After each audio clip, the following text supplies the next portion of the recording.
ముస్లింలకు వ్యతిరేకంగా, షియాలు సున్నీలు ఉంటారు కదా, షియాలకు వ్యతిరేకంగా ఉంటుంది ఇది.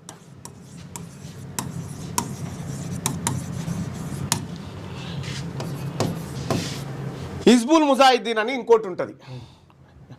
ఇంకోటి 7వది వచ్చేసి లష్కర్-ఏ జంగ్వీ.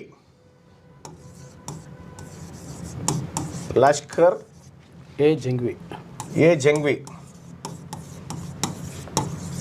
లష్కర్-ఏ-జంగ్వీ ఇది దీంట్లో నుంచి విడిపోయి ఉద్భవించినటువంటి సంస్థ. ఇది కూడా షియా ముస్లింలపై దాడులకు బాధ్యత వహిస్తుంది. ఇది కూడా సేమ్ షియా ముస్లింల మీద.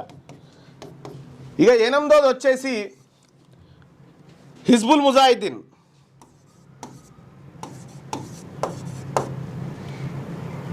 హిజ్బుల్ ముజాహిద్దీన్ ఇది 1989లో స్థాపించబడ్డది. ఇది కాశ్మీర్లో క్రియాశీలకంగా పనిచేసేటువంటి సంస్థ ఈ హిజ్బుల్ ముజాహిద్దీన్. ఇక 9వది వచ్చేసి హర్కతుల్ ముజాహిద్దీన్.